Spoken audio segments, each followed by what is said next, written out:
First off, I have to just go ahead and say, how about my avalanche? What a glorious, glorious week this is. What a glorious day this is. How about those avalanche? Secondly, in this week's Parsha, Parshas KORACH, we see at the very beginning that KORACH and 250 leaders of Bnei Yisrael challenge Moshe and Aaron's leadership. They basically ask them, who are you to, take all the power? Who are you, Moshe, to almost be like the king? Who's your brother to have the kahuna, the priesthood? Why didn't we get this honor as well? And we know that KORACH and his group are Levium. And after hearing this outrageous accusation, Moshe proceeds to fall on his face. And then he tells them tomorrow to offer an incense offering in which God will make known who is right. And then he says to them something very interesting. He says to them, Rav lachem b'nei Levi, meaning it's a lot for you, b'nei Levi, the sons of Levi. It's a lot for you. It's not clear exactly what that means. Interestingly, it's pointed out that when Moshe Rabbeinu, in a few months from now, we'll read about this in Parshas V'yaschanan, when he wants to go into the land of Israel, he pleads with Hashem to let him go into Israel to help realize his lifelong dream of going into Israel. And Hashem says back to him, he says, Rav lach, it would be a lot for you.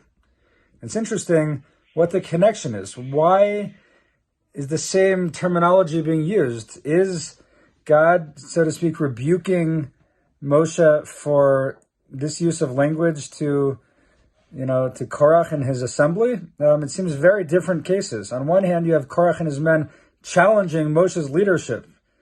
On the other hand, you have Moshe just wanting to, live out his lifelong dream of going into Israel, something he's been working his whole life for, leading the Jewish people, dealing with everything he dealt with.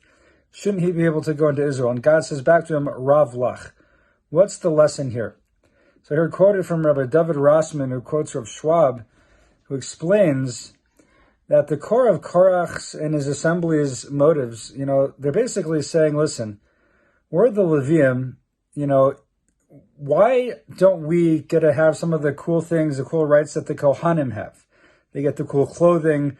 There's a lot of perks of being a Kohen, a lot of glory, a lot of honor. We're the Levium. We're basically the schleppers. We construct the Mishkan, we put it down, we assemble, we take apart, we carry. We're kind of like glorified construction men. Why, how is that right that you get Aaron the glory of the kahuna, and we're just basically construction workers? How is that right? To which Moshe responds to them, Rav lachem. Actually, you have a lot. You have enough. And we'll get back to that in a moment. When we then look in Parshas V'yaschanan, and Moshe's begging Hashem, saying, listen, I've gone through so much. I've done everything I could, for you to get here to this point. Like, let me get the glory of being in Israel. To which Hashem says, Rav lach. That's a lot for you already. What's the lesson? What is meant by all of this?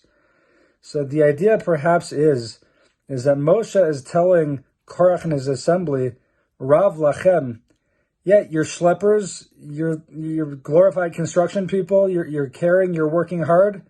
Let me tell you something. That's huge. That's a big merit. Yeah, maybe you don't get the same honor you'd like to, you don't get all this stuff, but the merit of what you get for constructing the Mishkan, for carrying it, for bringing it around, that's immense, that's enormous.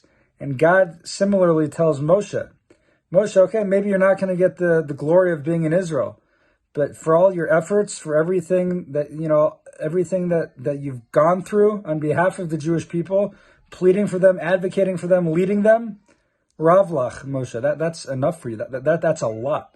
The merit there is enormous. It's huge. Tremendous, tremendous merit. The lesson is that sometimes in life we think that, it's the glory or bust. It's the recognition. We need the recognition. We need the praise.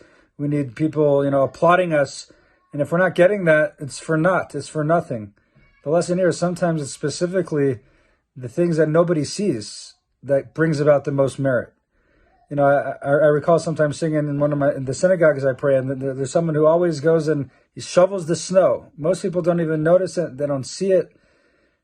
He doesn't probably get a lot of recognition for it, but that's huge. The way that person makes life so much easier for everyone else. The merit there is enormous. It's the things that we don't often see that, that go under the radar. But the people who do that, those are the people who get tremendous merit. So for ourselves, maybe we can work on this as well. And when no one's looking, and how we interact with our children, with our spouses, with our friends, with our community, with our synagogues, the things that nobody gives us credit for. And why bother if we don't even get recognized for it? No, the merit is great. Rav lachem. And of course, I have to tie this into the Avalanche. The Avalanche made a lot of trades at the deadline. A lot of guys, we didn't get the big name guy, Giroux, whatever his name is, Giroux. We got guys who do little jobs, not the headliners, but these guys did their little jobs amazingly well. And without them, we probably couldn't have won the Stanley Cup. So in life, we have to do this. The Avalanche know we have to do this. And we should all have a beautiful and blessed Shabbos.